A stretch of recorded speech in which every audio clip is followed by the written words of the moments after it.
Admiral Sarah Chen stood before the massive window of the command deck, staring at the endless darkness of space. Behind her, officers moved with quiet efficiency, their faces illuminated by soft blue displays. She was 53 years old, gray streaking through her black hair, and she had trained her entire life for this moment. Everyone in the fleet had 3,000 years. That was how long humanity had been wandering among the stars. Sarah pulled up the ancient transmission on her personal display. She had watched it 1,000 times, but it never got easier. The crackling video showed Earth's final defense commander, a man named General Richards, his face covered in ash and blood.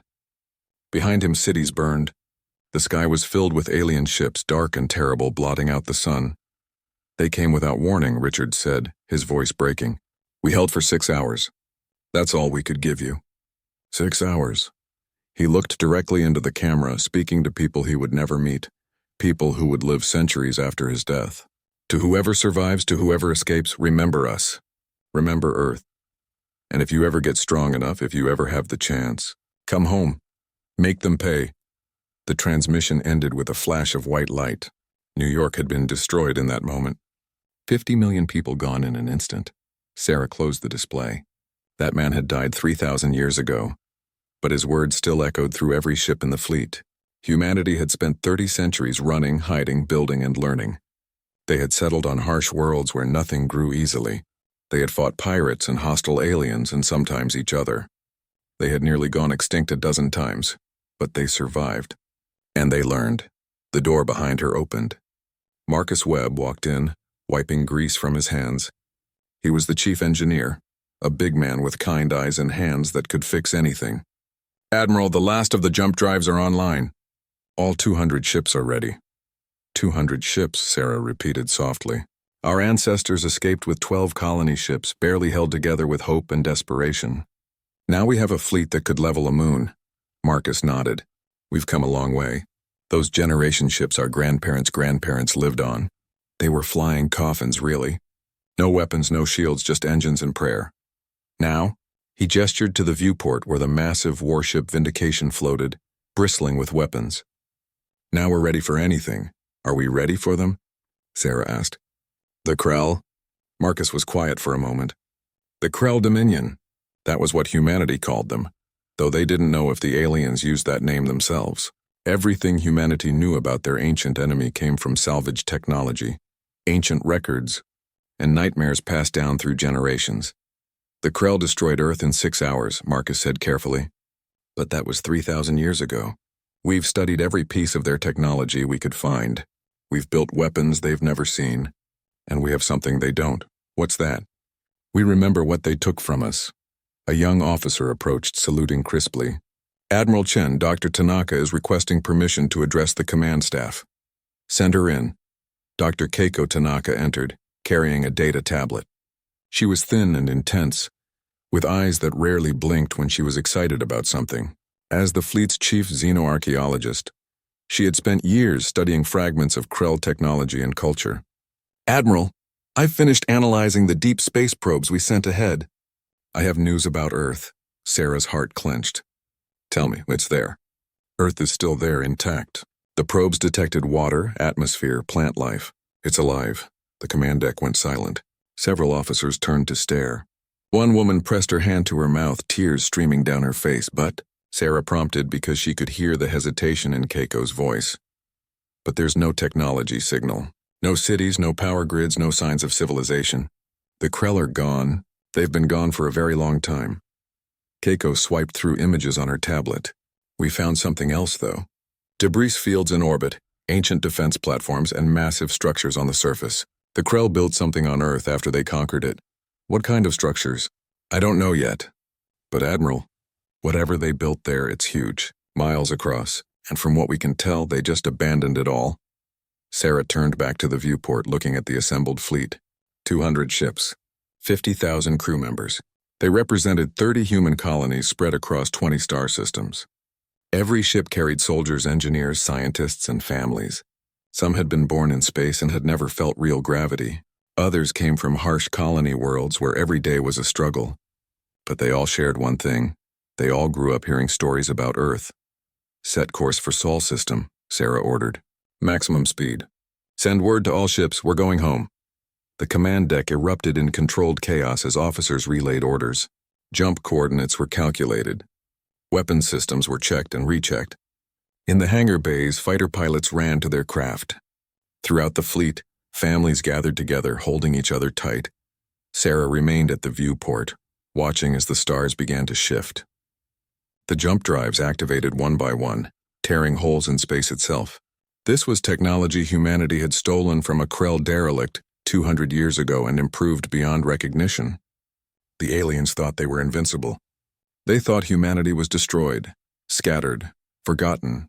They were wrong. As the Vindication lurched into faster-than-light travel, Sarah thought about General Richards and his final message. She thought about the billions who died defending Earth. She thought about the generations who lived and died in space, never seeing their homeworld, but never forgetting it either. "We're coming home," she whispered to the stars, "and we're bringing a reckoning with us." The fleet emerged from faster-than-light travel at the edge of the solar system. Every sensor immediately went active, scanning for threats. Fighter wings launched, forming protective screens around the larger ships. Weapons charged. For 10 tense minutes, humanity held its breath. Nothing happened. Marcus Webb stared at his displays in confusion. "Admiral, I'm not reading any defense platforms, no ships, no active weapons." "The system is empty." Sarah felt ice run down her spine. Empty was somehow worse than an ambush. She had prepared for battle, for overwhelming Krell forces, for humanity's final stand. She had not prepared for silence. "Take us in slowly," she ordered. "Battle formation. Assume hostiles until proven otherwise." The fleet crept forward through the solar system. They passed the orbit of Neptune, then Uranus. Nothing. Saturn's rings still spun in their ancient dance undisturbed. Jupiter loomed large and indifferent. The asteroid belt showed signs of mining. Massive chunks had been carved away by industrial equipment. But whatever had done the mining was long gone. As they approached Mars, Dr. Tanaka called up images on the main screen. The red planet's surface was scarred with huge excavations. Cities, if they could be called that, sat abandoned, their alien architecture slowly being buried by Martian dust storms. "These mining operations are old," Keiko reported, her voice tight with tension. "At least 2,000 years, maybe more. Whatever the Krell were doing here, they finished it a long time ago." "And Earth?" Sarah asked. The moon appeared on their screens first.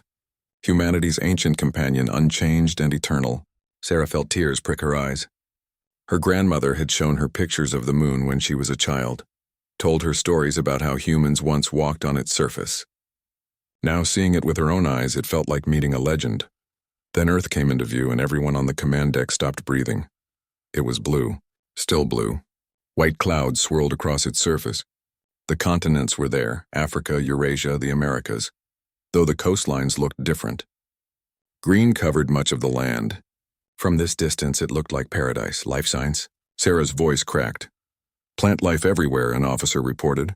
"Extensive forests. The oceans are clean and thriving. Animals." "Yes, I'm detecting animal populations. But Admiral," the officer's voice trembled, "I'm not picking up any sentient life. No cities, no technology, no power sources except some massive structures that appear to be dormant." Sarah turned to Keiko. "Doctor, what am I looking at?" Keiko worked frantically, pulling up deeper scans. The Krell built massive installations all over the planet. Some kind of processing facilities, I think. But they're all inactive, dead, and Admiral, I'm detecting human structures too. Old cities preserved under some kind of stasis field. "Show me." The image zoomed in on what had once been London. The city was there, frozen in time beneath a shimmering energy dome. Buildings stood intact, streets visible, even vehicles stopped mid-motion. And scattered throughout were bodies, human bodies, preserved perfectly in their final moments. Some were running, some were fighting, some were simply holding each other. The command deck was absolutely silent. "They kept us as trophies," Marcus said quietly, his voice filled with horror and rage. "They killed everyone and preserved the evidence." Sarah closed her eyes. When she opened them, they were hard as diamonds. "Take us down. Full landing party. I want teams at every major site. Find out what happened here and where the Krell went." Over the next 3 days, humanity explored its ancestral home. Landing parties descended to continents their people had not touched in 3 millennia. They walked through forests that had reclaimed ancient highways. They found rivers running clean and clear through the ruins of megacities. Nature had healed Earth. Life had persevered, but sentient life was gone. Lieutenant David Park was part of the team that entered the Preservation Dome over New York. He was 24 years old, born on a colony world called New Hope, and he had never seen anything like this. The city was pristine, frozen at the moment of its death. The date on stopped clocks read June 17, 2025. 3,000 years ago. He walked past a woman frozen mid-scream, her child clutched to her chest, past a man who had died firing an old rifle at something in the sky, past a dog lying protectively over a fallen family. Each step felt like walking through a graveyard that stretched across an entire city. "Why would they do this?" asked Corporal Jensen, her voice echoing in her helmet. "Why preserve them?" "To remember their victory," Park said softly, "or maybe as a warning to others." In what had once been Times Square, they found a Krell data core, still functioning after 3,000 years. Keiko's team worked for hours to access it. When they finally cracked the encryption, the data flooded their systems. Admiral Chen read the translated reports in her quarters that night. The Krell had not just conquered Earth, they had strip-mined it.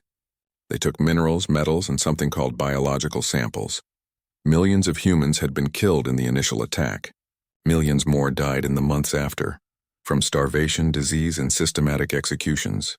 The Krell had preserved a few cities as monuments, then abandoned Earth approximately 2,800 years ago, when they decided the planet had no more value. But there was more.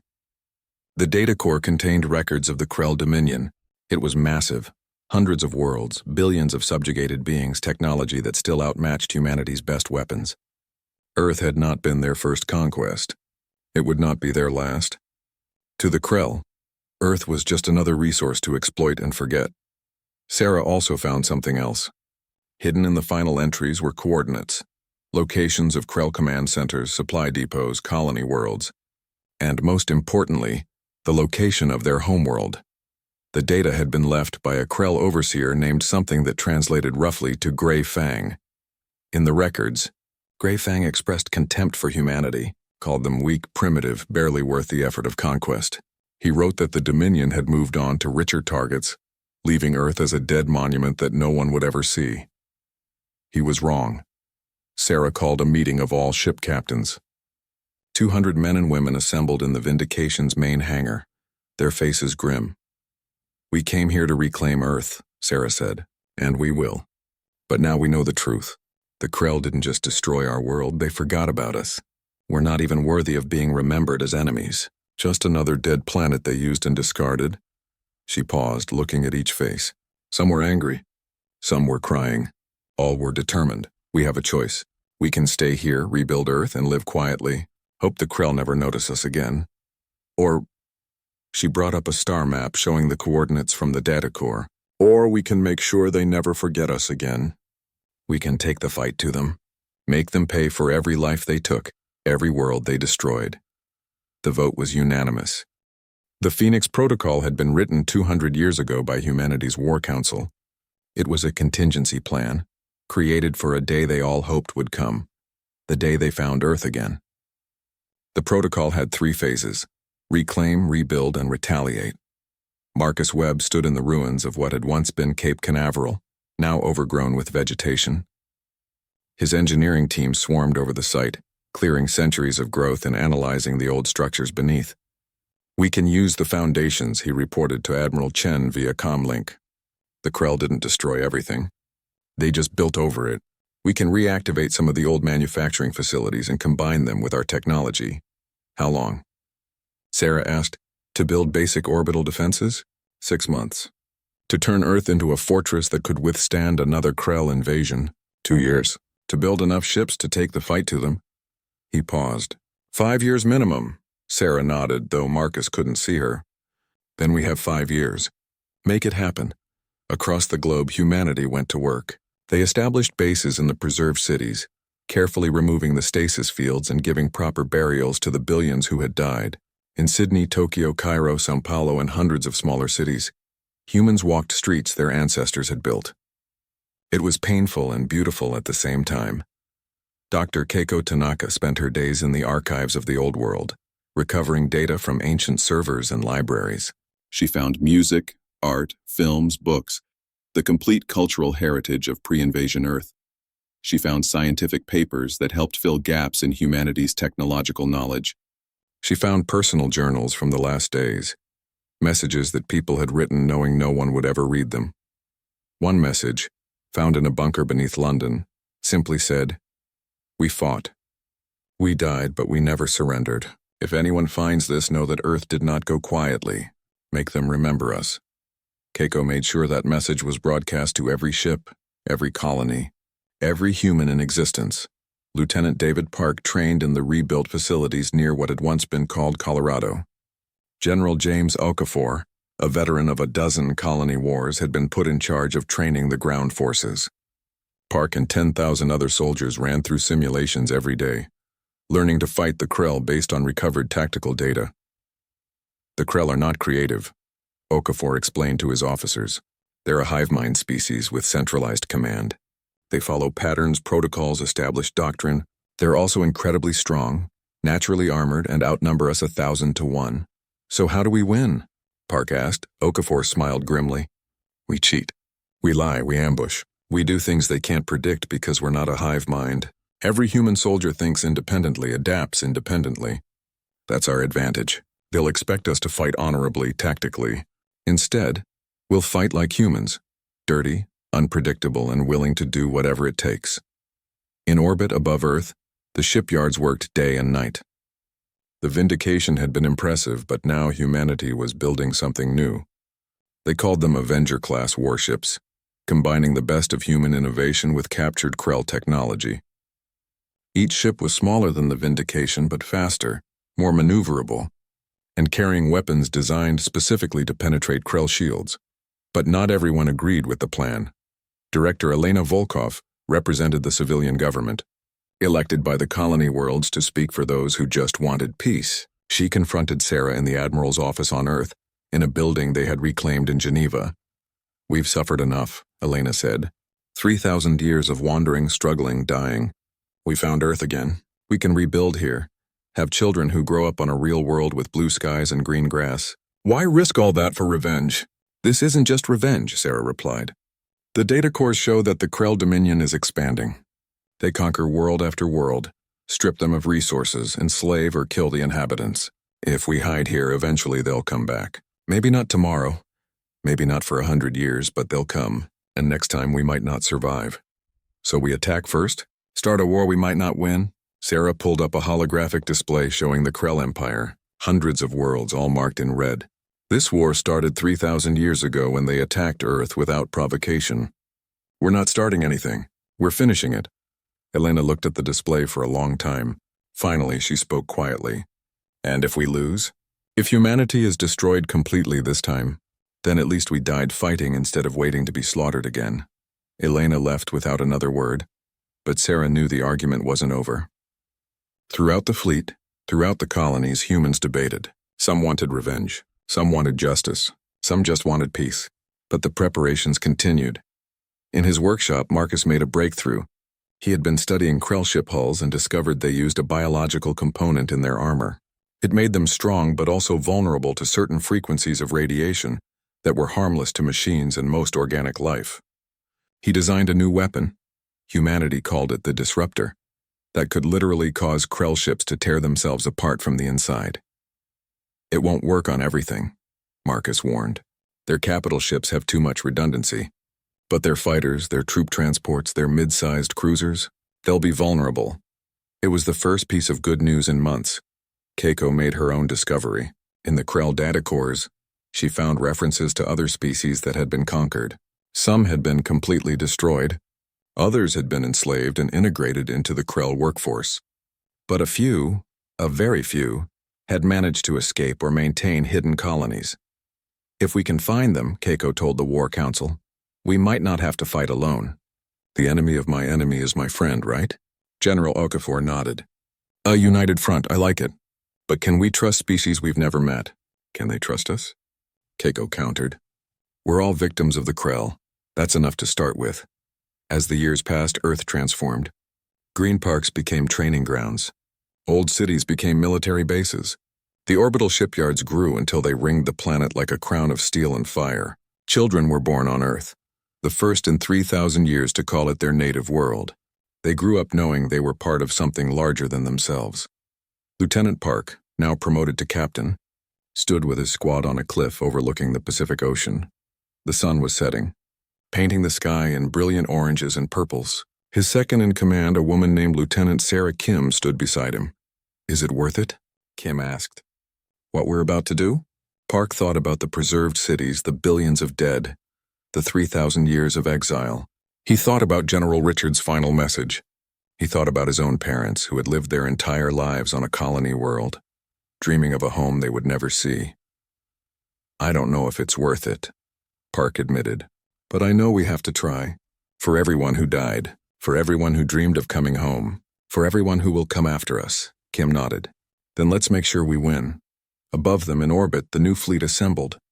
200 ships had become 500. Smaller, faster, deadlier. The Avenger-class ships gleamed in the sunlight, each one carrying a crew trained to fight an enemy that had never known defeat. Admiral Chen watched from the Vindication's command deck. In 5 years she had aged 10. Gray had conquered her hair and lines marked her face, but her eyes were still sharp, still determined. "All ships report ready," Marcus announced. He had been promoted to Fleet Admiral of Engineering, overseeing the technical aspects of the Armada. "Target?" Sarah asked. Keiko brought up a star map. A single star glowed red. Vex 9, a Krell colony world. Medium importance, moderate defenses. "If we can take it, we send a message. If we can't..." She didn't finish the sentence. Sarah took a deep breath. "Send the order. All ships prepare for jump. It's time to let the Krell know. Humanity survived, humanity remembers, and humanity has come for them." The fleet emerged from jump space at the edge of the Vex 9 system. Alarms immediately screamed across every ship. The Krell defense network had detected them instantly. Admiral Sarah Chen gripped her command chair. "All ships battle formation. Launch fighters. Activate disruptors on my mark." Through the viewport, Vex 9 hung in space like a diseased eye. The planet's surface was gray and brown, covered in industrial complexes.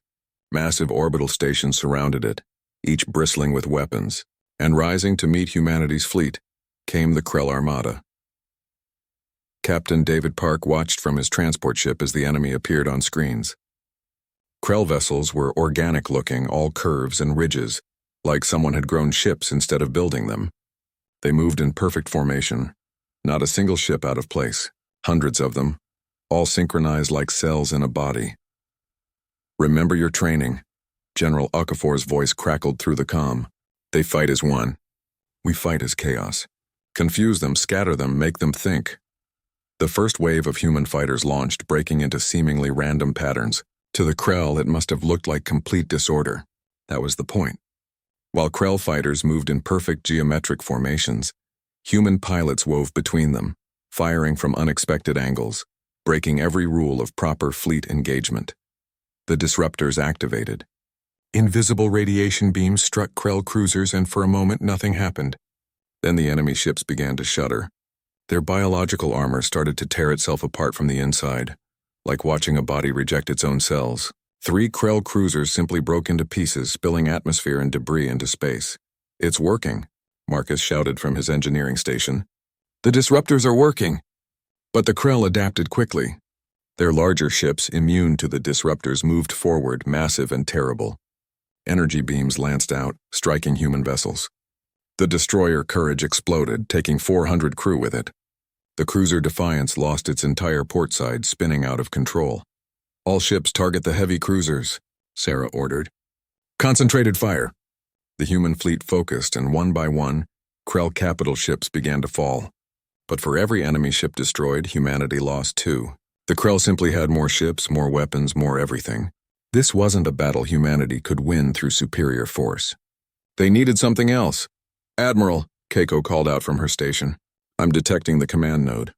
It's on the planet's surface in the main complex. If we can destroy it, the entire defensive fleet will lose coordination." Sarah made the decision instantly. "General Okafor, you're clear for ground assault. Take the planet and destroy that command node." Park's transport shook as it entered the atmosphere.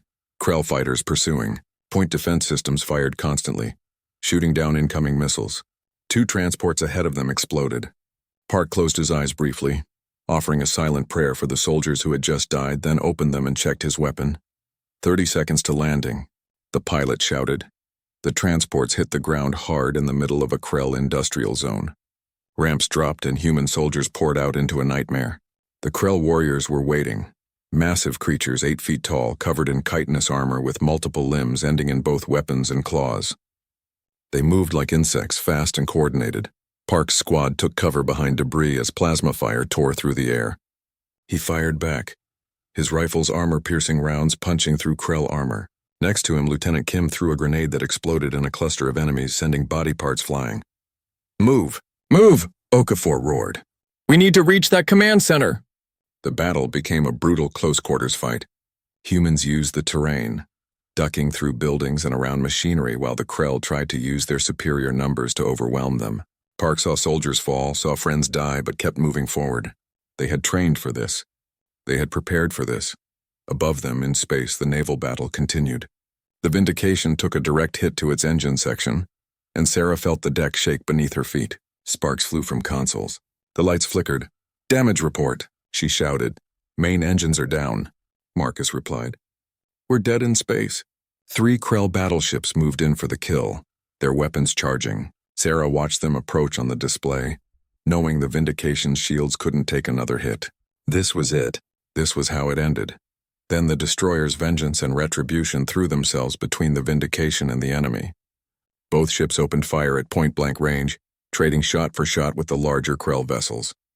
It was suicide, and everyone knew it. "What are they doing?" An officer whispered. Sarah understood.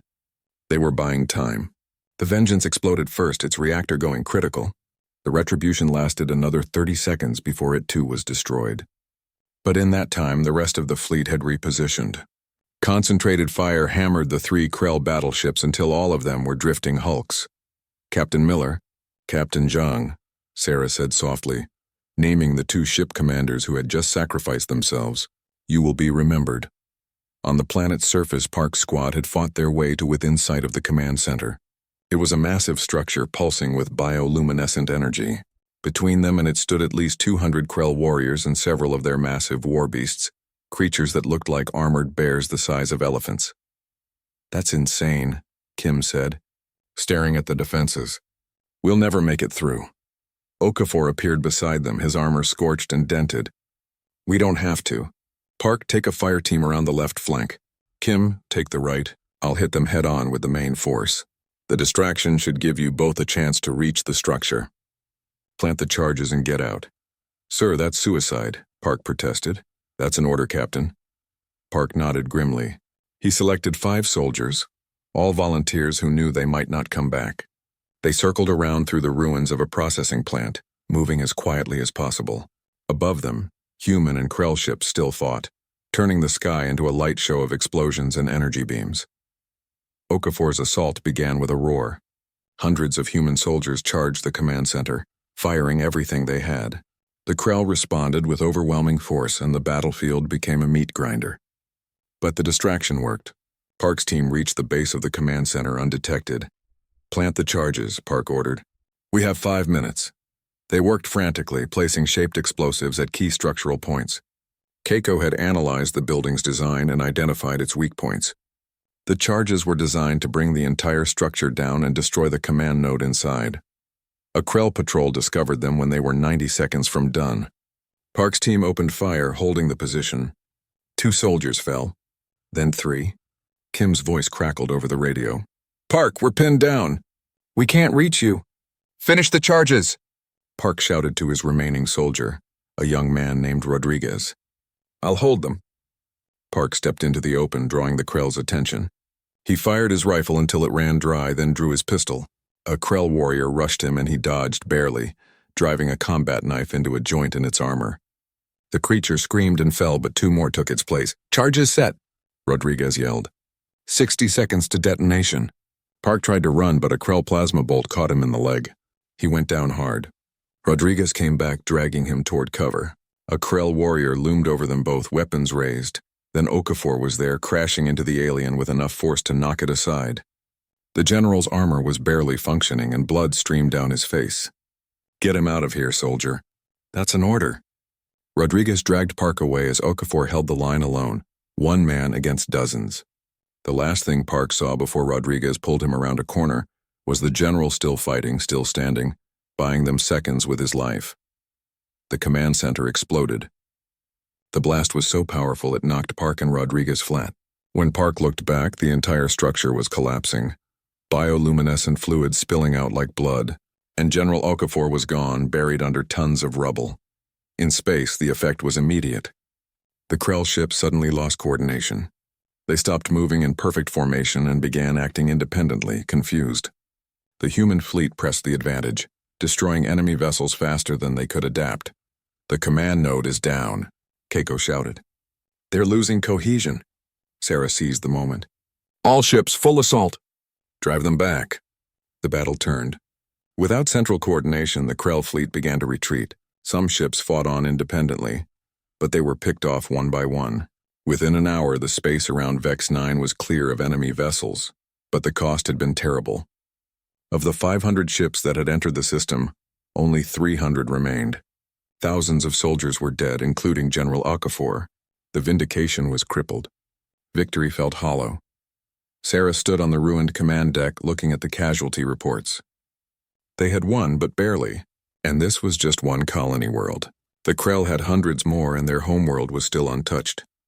"Admiral," Marcus said quietly, "we're receiving transmissions. Not from the Krell, from other species. They're asking if we're the humans who attacked Vex 9. Sarah looked up. "What do we tell them?" "The truth. That we're humanity. That we survived. And that we're not done fighting." 20 years passed. 20 years of war that ground across the galaxy like a slow-moving storm. The battle at Vex 9 had been just the beginning. Admiral Sarah Chen was 73 now, her face a map of scars and wrinkles. She commanded from the rebuilt Vindication, though she spent more time in meetings than battles these days. War had changed from a crusade into something more complicated. A coalition, an alliance, a desperate struggle for survival. The whispers after Vex 9 had brought others to humanity's cause. The Talvari, a bird-like species whose homeworld the Krell had strip-mined 50 years ago.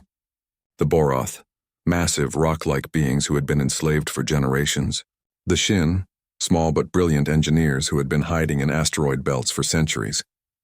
Dozens of species, all united by one thing: hatred of the Krell dominion. "We're not fighting for revenge anymore," Sarah told her command staff during a briefing. "We're fighting for liberation. For every world the Krell ever conquered, every species they ever enslaved." Captain David Park, now 44 and bearing the scars of 100 battles, commanded a strike force of mixed species. His second in command was still Lieutenant Kim, though she was a commander now. His squad included Talvari scouts, Boroth heavy weapons specialists, and human demolitions experts. They had become something new, not just human soldiers, but representatives of a united resistance. The war followed a pattern. Humanity would identify a Krell supply line or colony. The coalition would attack, disrupting their logistics. Other species would rise up in rebellion. The Krell would respond with overwhelming force, and the cycle would begin again. It was not the glorious war of vengeance humanity had imagined. It was grinding, exhausting work. "We're winning," Marcus would say during their private conversations. He was Admiral of Engineering now, responsible for maintaining the coalition fleet. Slowly, painfully, but we're winning. The Krell Empire is fragmenting. They can't maintain control over hundreds of worlds while fighting a dozen different fronts. But they were also losing. Earth had been attacked twice more. Both times the defense fleet had held, but the cost had been terrible. The orbital shipyards were constantly rebuilding. Colonies were evacuated or destroyed. Entire worlds burned. Sarah often thought about Director Volkov's question from 20 years ago. What if we lose? The answer seemed to be that they would keep fighting until there was nothing left to fight with. Then, in the 21st year of the war, scouts brought news. The Krell were gathering their forces, not at colony worlds or supply depots, but at their homeworld. Every ship, every soldier, every weapon they had left. They were preparing for a final defense or a final assault.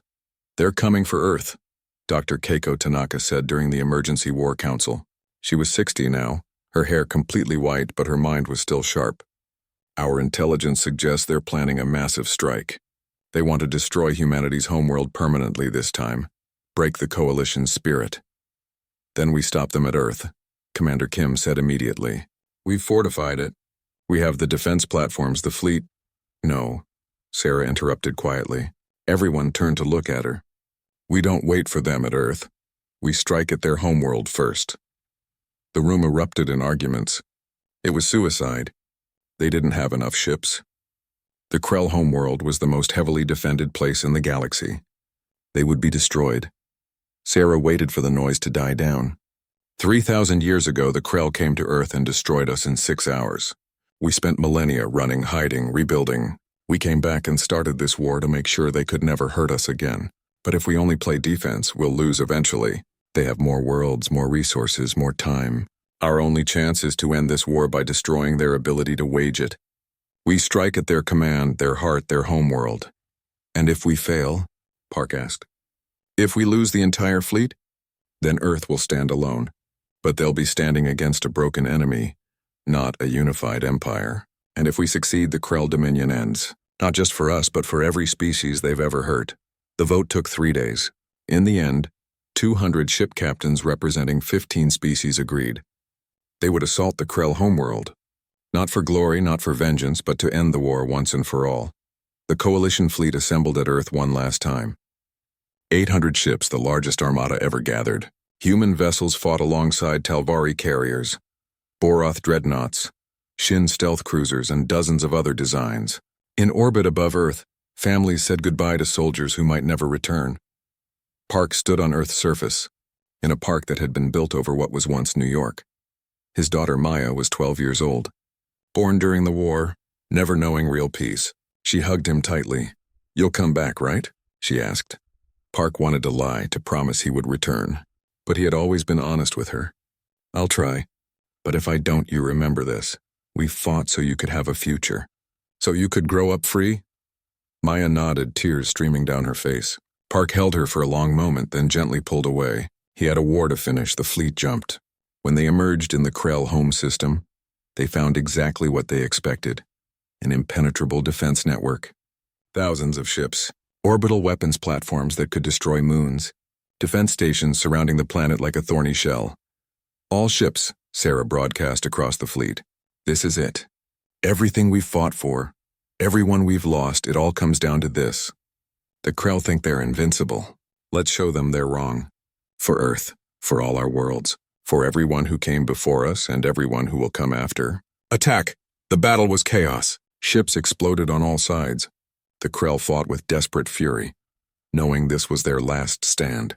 The Coalition pushed forward, taking horrific casualties but never stopping. Park's strike force fought their way through the orbital defenses, heading for the planet's surface. The command complex is there, Keiko shouted, transmitting coordinates. It controls their entire fleet, their entire empire.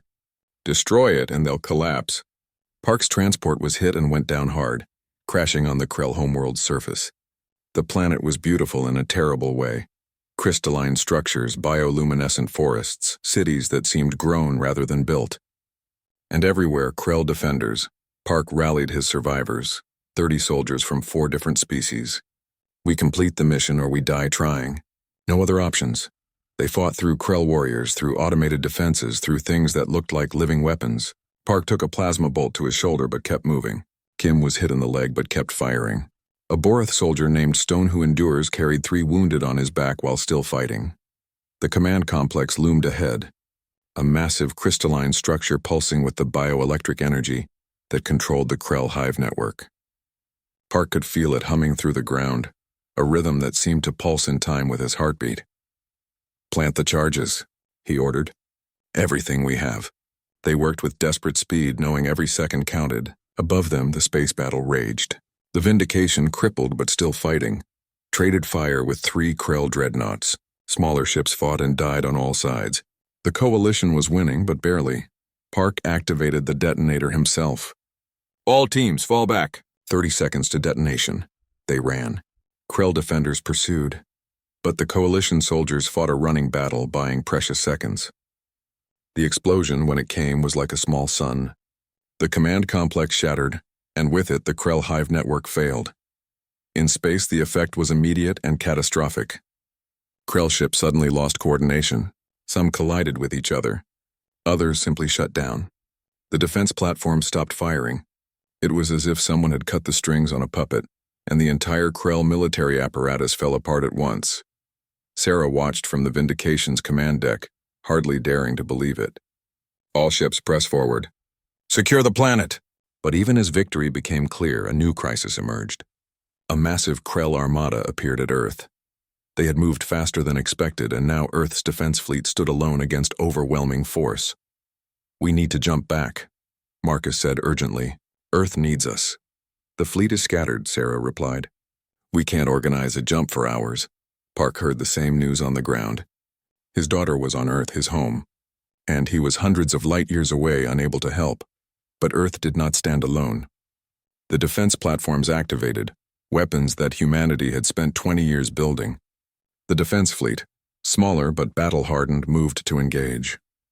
And from the colonies came reinforcements. Civilian ships armed and armored, volunteer crews, everyone who could fight. The battle for Earth lasted 6 hours. The same amount of time it had taken the Krell to destroy it 3,000 years ago. But this time humanity was ready. This time they stood together. And this time, when the smoke cleared, it was Earth that remained. The war ended not with a treaty but with silence.